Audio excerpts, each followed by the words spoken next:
బయటకు వచ్చింది కానీ ఇంకా చాలా మంది ఉంటుండ్రు. ఎందుకంటే మనం వెతికి తీయలేము. అమ్మాయి విధంగా భయపడ్డారు. నేను బయటకు వచ్చి నేను ఏమైనా చెప్తే నన్ను టార్గెట్ పెడతారు, నా భవిష్యత్తు ఆగం చేస్తారని చెప్పేసి అమ్మాయి డైరెక్ట్ ఈ విధంగా ఆమె పేరు చెప్పకుండా డైరెక్ట్ సిటీకి కంప్లైంట్ చేసింది. కాబట్టి మీరు దీని మీద ఇప్పటి వరకు అంటే మీకు ఇన్ఫర్మేషన్ ఉండే విధంగా మీరు యాక్షన్ తీసుకున్నారు. ఒకటి ఇంకొకటి ఏంటంటే 1-2 ప్రాబ్లమ్స్, మస్తు ప్రాబ్లమ్స్ ఉన్నాయి మేడం. ఒక ఇష్యూ తోటి ఇప్పుడు ఇక్కడ సినిమా షూటింగ్ అనడంతో ఈ అమ్మాయిలు అందరూ విధంగా వస్తే విధంగా రావద్దు అక్కడ అది పెట్టారు వాడు మాట్లాడడం. ఇంకొకటి ఏంటంటే మొన్నటికి మీరు ఏదో హెల్త్ చెకప్ పెట్టారు. హెల్త్ చెకప్ పెట్టడంతో 3 మిస్సింగ్ అని చెప్పేసి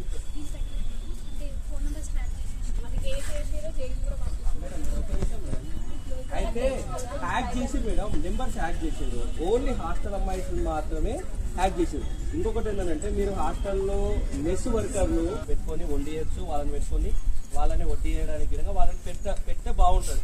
కానీ అక్కడ వాళ్ళ నాన్నలని విధంగా వాళ్ళని పైకి రానియకుండా ఇప్పుడు రానియని పరిస్థితి ఉంది. జస్ట్ అంటే వాళ్ళ నాన్న వాళ్ళు కాకపోతే వినోద్ అనే ఆయన ఉన్నాడు. వినోద్ ఆయన ఉంటాడు, ఆయన మంచోడు అవుతాడు, మేనేజ్మెంట్ ఆయన మంచోడు అవుతాడు. ఇంకోటి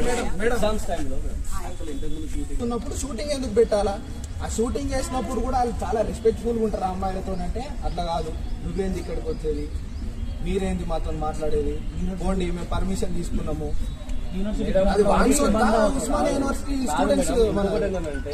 షూటింగ్ కి వాళ్ళు డబ్బులు కట్టి మీరు దృష్టిలో పెట్టుకొని షూటింగ్ కి ఇచ్చే టైం సండే లేకపోతే మీ ఇష్టం, అది మీ పర్సనల్. అది కానీ విద్యార్థులు తిరిగే టైంలో, విద్యార్థులకి ఎగ్జామ్ వచ్చే టైంలో విద్యార్థులు వచ్చే దారిని బంద్ చేసినట్టే కరెక్ట్ కాదు. ఎందుకంటే లాంగ్ వే అవుతుంది, అదొకటి.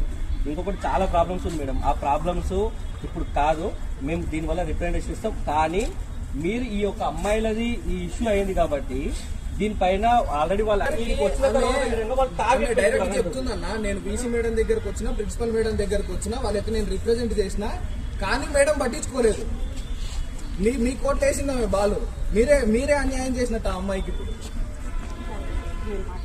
చెప్పండి మేడం. ఇప్పుడు ఫస్ట్ పాయింట్ ఏంటంటే ఆ అమ్మాయి రిప్రజెంటేషన్ ప్రిన్సిపల్ దగ్గరికి రాలేదు.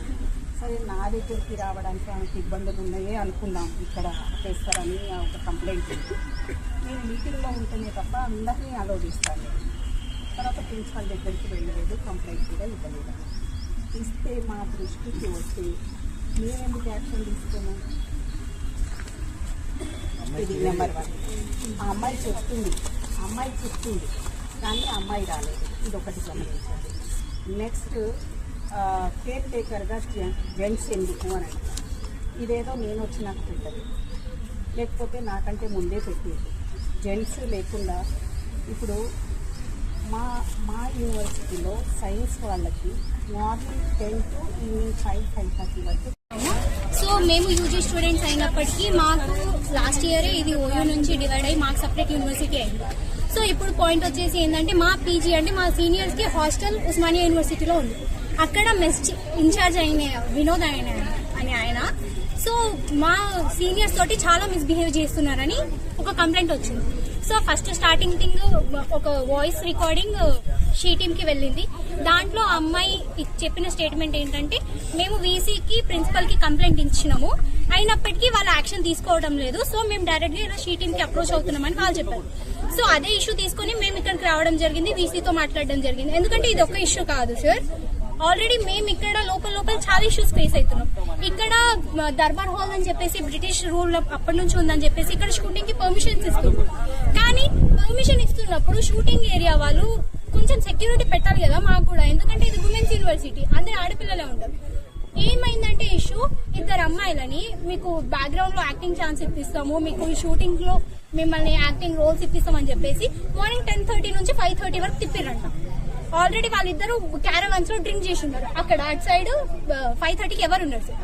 ఆ రోజు అదృష్టం కొద్దీ మా స్పోర్ట్స్ బ్లాక్ అన్న ఉండడం వల్ల ఆ రోజు చూసి వాళ్ళని రెస్క్యూ చేశారు. లేదంటే ఆ రోజు ఆడపిల్లల పరిస్థితి ఏంటన్నా?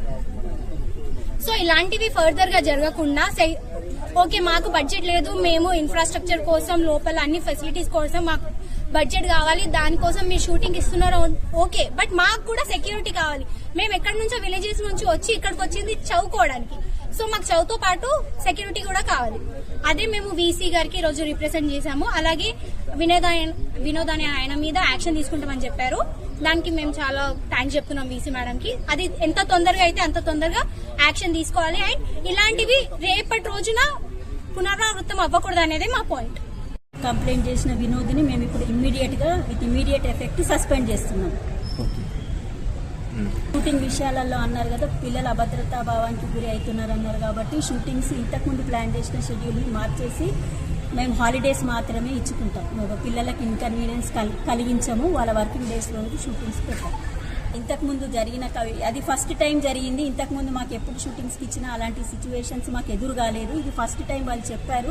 సో ఇప్పటి నుంచి ఫ్యూచర్లో ఇచ్చే షూటింగ్స్ ఏమన్నా మేము ఇవ్వవలసిన పరిస్థితి మాకు ఎక్కడి నుంచి ప్రెషర్ వచ్చినా కానీ అవి హాలిడేస్లో ఇస్తాం. ఇప్పుడు మేమేం ఒత్తిడి చేస్తలేమండి. నాకు వచ్చిన ఇన్ఫర్మేషన్ నేను చెప్పానే కానీ ఇప్పుడు ఇంతగానం పిల్లలన్న తర్వాత నేను ఖచ్చితంగా మేము ఆయనని సస్పెండ్ చేసేస్తున్నాం. ఇమ్మీడియట్ ఎఫెక్ట్ ఈ సస్పెండెడ్. Thank you.